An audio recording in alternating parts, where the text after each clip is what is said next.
Winter's coming, so get ready for cold temperatures now by calling Premier Heating and Air. Get a heating and air system checkup for only $49. Our trained professionals will come out, inspect your unit, inspect your heater and duct system, and ensure it's ready for winter weather. Ask your technician about our indoor air quality products, as well as attic insulation, duct cleaning, and moisture barrier. Experience the Premier difference today and get a heating system checkup for only $49. Premier Heating and Air, a locally owned and operated company. Offer ends 11/30/23.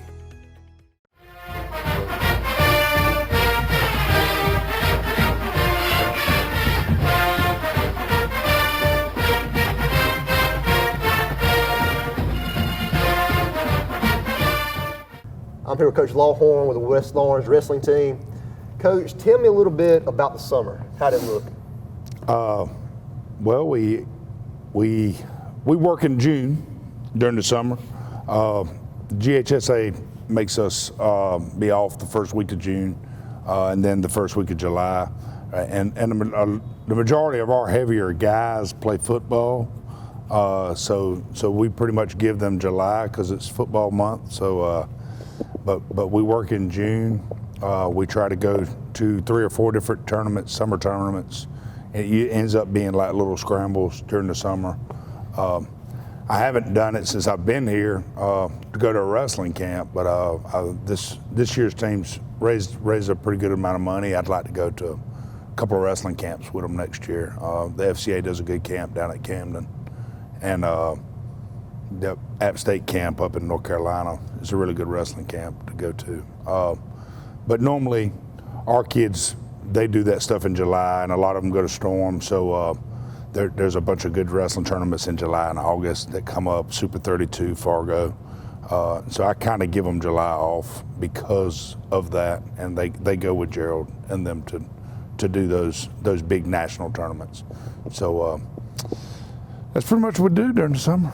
Got you. So now, a little weightlifting, not a whole lot of conditioning. Most summer matches around here locally, they run them 1-1-2 or 2-1-1, all depending on where you're at. And so they're not long matches. It's just getting them back into it after sitting out all spring, not doing anything other than weightlifting, which we do here at the school pretty good. Now, tell me about the improvements you've seen over the summer till now. How much have y'all grown and improved as a team? I have a lot of young guys this year, thanks to our middle school program run by Noah Garnto. And I believe I have 12 ninth graders out. I can almost make a complete lineup with ninth graders, which is awesome for the future. But they're ninth graders, and if y'all get a chance to look at our state champions, in general, it's really hard to win as a ninth grader when you have a 13, 14-year-old wrestling an 18, 19-year-old. But over the summer, they got introduced to high school wrestling. They were used to middle school, USA, little kids wrestling. And it's just a little more intense. So we went to our first tournament last week, and I expect great things. I believe I have 5, maybe 6 of those ninth graders starting for us.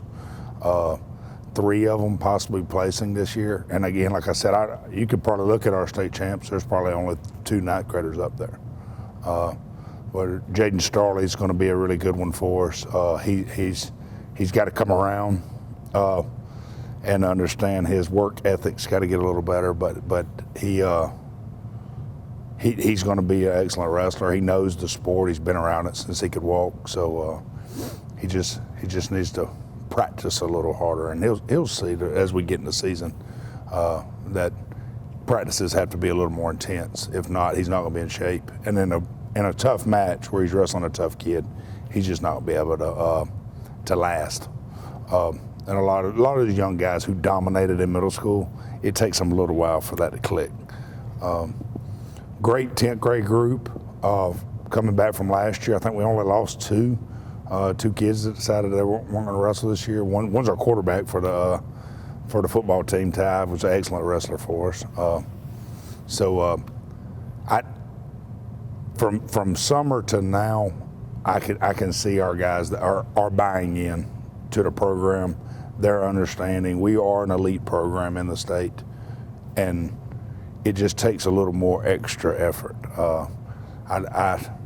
Someone told me a couple of days ago that, well, Coach, it's not that hard to be an elite program when you have Storm right up the road, and you have Gerald and them coaching a lot of our kids. Well, if your kids aren't going to Storm, if your kids aren't getting extra instruction in any sport, then they're lacking, because every other wrestling team in the state's doing it.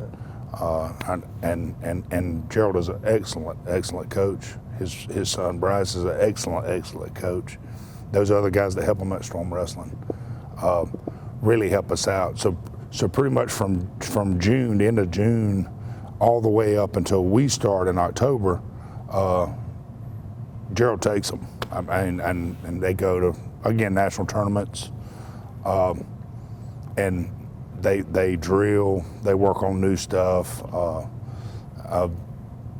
and they're pretty much his. They're Storm wrestlers during that time. You were one of those guys. So again, and if they're not doing that, and I try to get them to buy in, is they're going to probably end up being a mediocre high school wrestler, and which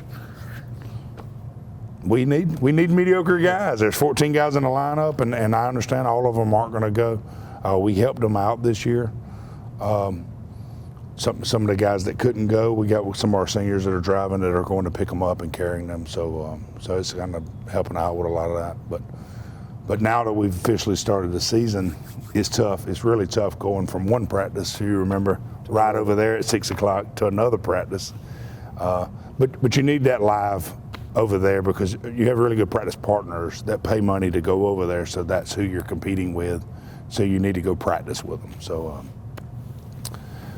That's right. So now, going through this and watching all the kids come up, how did you come up through wrestling? What got you from going from wrestler to coach?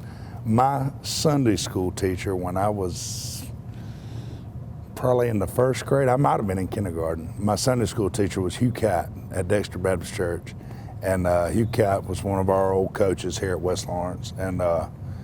And he would do pretty much summer wrestling.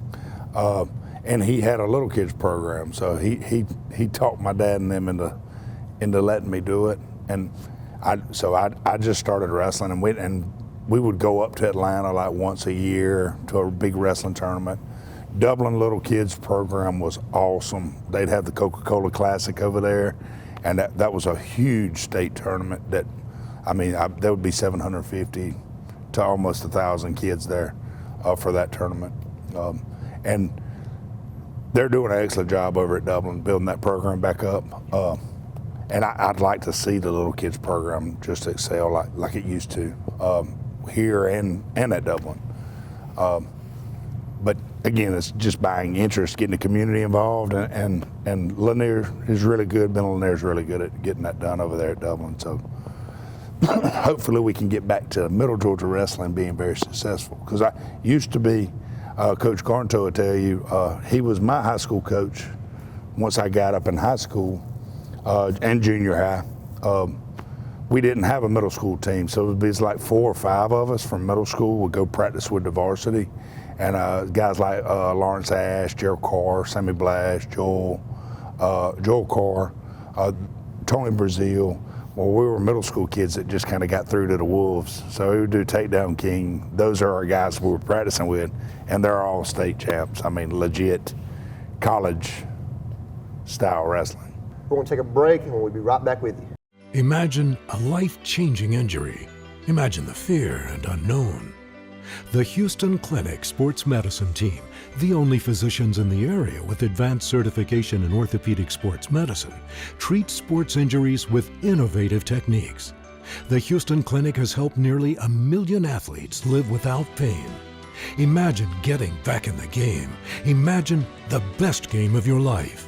The Houston Clinic Sports Medicine Team. You want to know why we ride?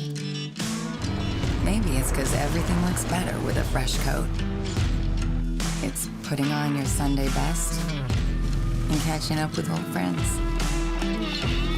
and who doesn't love going into the office. We ride because out here, we can be our true selves, dirt and all. Maybe that's why. Hey, I'm TJ with Dublin Outdoors and Power Sports, formerly known as Myers Equipment Supply. We're your full-line sales and service dealer for Can-Am Off-Road. Welcome back. I'm Jake Shepard. I'm here with Coach Lawhorn. Coach Lawhorn, tell me a little bit about the season this year. What tournaments are we looking at that's going to be tough for us? Well, I try my best to make a really tough schedule every year. I like for our kids to get recognized nationally. So we go to 2 out-of-state tournaments. We've done it every year. Last year I missed out on the McAllen tournament because it was a conflict with another tournament that I had promised the coach we would come to. But so you got McAllen up in Chattanooga that a lot of colleges come up to that tournament to watch those kids. It's a very, very tough tournament. It's UTC, North Carolina, North Carolina State. A lot of those coaches will be there at that tournament to watch our kids. I know UTC called about Drake and Ingram a couple of years ago when they were not sophomores, when they were juniors up at that tournament, because I mean they really showed out and did well. So it's just good to have our school and our kids recognized. Another really tough tournament that I get us in every year is in Orlando. It's called the Knockout Christmas Classic. I make sure I'm pronouncing this right. Osceola High School puts it on, but they do it at the Silver Spurs Arena there in Kissimmee, Florida. So we've been to it since I've been coaching. I think we've only missed 1 year that I can remember. And again, I think that was a COVID year. Maybe we didn't go that year, the year of COVID. But really tough tournament.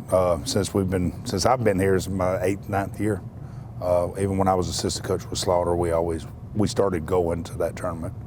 I would like to do more national stuff with the kids, but we got several local tournaments we go to. Dublin, we send our kids to Dublin's got their first annual Shamrock Scuffle, where we send our kids to it. Vidalia is doing a tournament. They originally had the Onion tournament, and they gave it to Toombs County. So he's built his program. Coach Bobby's built his program back up over there. So he's trying to get, and those tournaments bring in money. So as part of our revenue, because we don't get any money to run our programs. So and our tournament's always real tough. I had 24 teams in it last year. 5 of them were state placers in traditional. We run a traditional style tournament. We got one this week, the Gauntlet in Gray. It's a duals tournament in Jones County, at Jones County High School. We're going to Saturday, tomorrow. It's really tough. You got a team from Kentucky there. That's a state champ team. Jones is always really good. The year we won state, they beat us in a duel. That's their coach's claim to fame.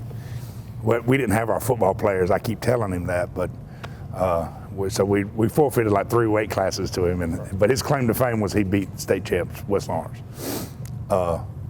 So the season, like I said, I try to make our schedule pretty tough, especially in December.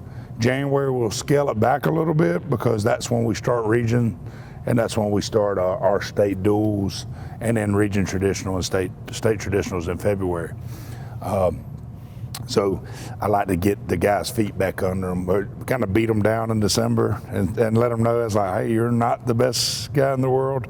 All right, and then build them back up in January. So we go to some tournaments, a lot more local tournaments around January. So now going on to state, kind of hit on the tournaments that are hard. What about the kids at state? Who do you think is going to be your best placers or maybe champions? Well, we got a returning state champ with JT Bowers. He has his first time state champ last year as a sophomore. He got 3rd the year we won state up in Macon as a freshman. He's shooting for a 3-timer. He wants his singlet retired with Gerald and them. So we only have two other 3-timers, and then Chase Horn, the 4-timer. But so we're expecting big things out of him. He showed out last week at the tournament we went to at Madison County High School, Monroe County High School in Madison, Georgia. Senior Matthew Gibbs, state qualifier last year, region champ. I'm expecting big things out of him. He works really hard, strong kid. He gets real winded and then he just forgets where he's at sometimes. But we're working on that. But we're expecting. I see him as a state placer, a high state placer, probably at 175 this year. Dawson Lumley, another senior. He was a state qualifier last year. He's been with us for 4 years. We've bumped Lumley around from 120 to 32. He came in the season this year weighing 165. He's hit the weight room. He's lost down since we've started practice. I think he's right around 140, 145, 150 somewhere right now. But expecting really big things out of him. Another senior who skipped a year, and I try to tell our guys, because he didn't have a spot, he didn't want to bust it and maybe try to earn a spot. He just didn't feel like he was going to be able to fit in the lineup last year. Logan Ramsey. Logan wrestled for us. He stepped in. We ended up going to state that year because he won a match for us when we went to Columbus. And then he sat out. And because, again, it's tough. There's only 14 spots, and we have 38, 39 kids. And the JV guys do the exact same thing the varsity guys do. So Logan decided he was going to sit out a year or two. I think he ended up sitting out 2 years. But he did really well last weekend at 150. And he's a really strong kid, a little rusty. But he has been busting it going to Gerald and them. He's been at Storm. He leaves our practice and goes over there religiously. So I expect really big things out of him. Out of the freshman group and the younger guys, we have some heavier weights at 190. Trey Williams, excellent 190. I think he ended up getting second in the tournament last weekend. He may be trying to gain a little weight and go up to 215. Rhett Bazemore is a sophomore. Excellent. I got so many 190s, but there's only one spot. So we're bumping them around from 190 to 215. Jaden Watkins is a 190. So it's 3 guys right there, but I'm gonna tell you what it does. They have excellent practice partners here, so they only get better. It does suck that one of them is going to not get to wrestle this year, but I think eventually probably Rhett will put on some weight in the weight room, and he'll probably bump up to that heavyweight position. That puts Trey in a 215 spot. And then Jaden at 190. But they are 3 of our best wrestlers, and they're all sophomores. And let me just think. Moving to our freshman group, as I said, I got a big group of freshmen in all our lighter weights. Dawson Hobbs only weighs 98 pounds. Did an excellent job last weekend at that tournament. Ended up winning 3 out of his 5 matches against guys that are way bigger than him. He gets after it, though. I love to watch him wrestle on his feet. He is excellent with his takedowns. He's another Storm kid that goes pretty religiously to Storm. And I think I've already brought him up. Jaden Starley, probably be our 13. Right now he's at 120. And he could really have either one of those spots, but he understands as competition gets tougher, he's going to want to go down to that 13 spot. Jaden Whitley, another sophomore. He's going to be at that 20-26 spot for us. He's a returner, football player. He's really strong, short kid, great on his feet. But he's a little rusty because he's been footballing all summer up till now. I like our odds. A lot of tough competition in 4A though. Even tougher next year when they drop Jefferson back down to us. But I like our team, and I really like that we have young guys and so many young guys. The senior group only has 4 kids. As I can tell you, we had a little lull somewhere where we didn't pick up a lot of kids in middle school. I blame your dad. when your dad left, nobody wanted to wrestle no more. And then when your dad came up here to coach with me, it's just there was a falling off there at the middle school for about 2 years up to JT's senior year. But Noah Garnto's killing it right now. As long as he keeps sending me 12 kids every year, I don't see us having too many problems at West Lawrence, and they're all good wrestlers with great attitudes. That's good. Well, we'll take a break and we'll be right back. From humble beginnings with a desire to serve the Dudley community, Bank of Dudley has grown to 5 locations, serving Lawrence, Twiggs, and surrounding counties. Serving our community since 1905, the Bank of Dudley is looking forward to its 2nd century of community banking. Drop in today to any of our 5 locations: Jeffersonville, Dudley, East Dublin, Veterans Boulevard, and downtown Dublin. Bank of Dudley, member FDIC, and an equal housing lender. You've been saying you want it, and now's the time to get it. Pool and patio furniture in style with fabrics you want, comfort and durability you deserve. You'll even save on accessories and add your own personal style. Come see the full line of pool and patio furniture at Mid-State Pools and Spas today and bring home a colorful poolside. Now's a great time to save at Mid-State Pools and Spas, located on Veterans Boulevard in Dublin. Mid-State Pools and Spas. We know pools. Welcome back. I'm Jake Shipper here with Coach Lawhorn. Now, Coach, I'm looking around. I see all these boards up here. What does all this mean? A couple years ago, we share a room with the cheerleaders, and they're pretty adamant about putting up pictures and putting stuff up. And I said, well, we're the winningest program at this school. I said, we got eight state championships, several state runner-ups. Numerous times we have placed.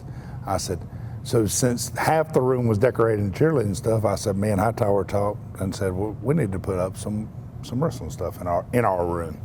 So we came to the conclusion we were going to make sure we recognized our individual state champs because we have so many. We wanted to make sure we recognized all the years we've won region, which is there's not many years we haven't won region. And we wanted to make sure we recognize all the years we've placed in state. Now, I personally wanted just to do third and higher at the time. He said, no, let's put our 4th places up there too. So, but we're about to run out of room on those boards, so we might end up removing those 4th place years, and we'll see. But so last year with JT winning state, we've had a state champ every year. I think we might have missed 2008, but West Lawrence has had over 50 state champs since the beginning of our wrestling program. And that first state champ with Johnny Fowler in 1985, back when they had a 98-pound weight class. So we recognize them. I don't have them up yet because a PE class uses this room also, and they broke out the glass in them, so I got to get some plexiglass. But we also have 4 retired wrestlers. Gerald Carr was our first retired singlet, and they're going to be hung up on this wall. Our next retired singlet was Anthony Johnson, who just passed away not too long ago. His singlet will be hung up also, and I cannot remember which Harvey it is. It's either Josh or Justin. I believe it's Josh, but it could be Justin. His singlet is retired. He ended up breaking. He held the record for a while at the most wins ever, in cumulative for all his years wrestling. Now, his brother Blaine would have definitely broke it, but I don't think he wrestled his junior or senior year. But the Harvey family, tremendous wrestlers. And then Chase Horn, we retired his singlet your senior year, the year that he became our only 4-time state champ. Bowers this year is only a junior, but he's got high hopes of getting his singlet retired with the rest of them. He's working with me to get those on the wall, I believe, because he's pretty sure his is going up there. He missed by one match from breaking, and this is one I'm going to do for Bryce. It should have been done when he was a wrestler here, but Bryce Carr holds the most wins. He's the one that broke the Harvey Justin's record. He has the most wins, and he has the most in one season, and he has the most career wins. So I don't know why his singlet didn't get retired when he graduated, but I'm going to put it on the wall and honor him for being an excellent West Lawrence wrestler. He should be up there anyway. But JT was one win last year, and if he would have won at sectionals, I believe he ended up losing his match at sectionals to the boy he beat in the state championship. If he'd have won that match at sectionals, he would have broke Bryce Carr's record of wins in a season. And I don't know that he's going to be able to break the career wins. Bryce's record of career wins is high. It's really high, which is crazy because I believe Bryce sat out a year because he was hurt one year. I don't think he wrestled. Or he didn't. If he did, he only wrestled like half the year because I think he hurt his leg during football season. But we're trying to decorate. We try to compete with the cheerleading team, make sure our side of the room stays clean, and that our side of the room is decorated equally with theirs. I like our signs we put above the individual state champs as champions. We got another one that's being made that says family, that's going to go above the wrestling coaches. And our big sign over the big wall says tradition, because we have a tradition of excellence, and we expect excellence from everybody that wrestles with our program, that represent West Lawrence and this program. So that's my boards. That's good. It's been great talking to you, Coach Lawhorn. Have a great day.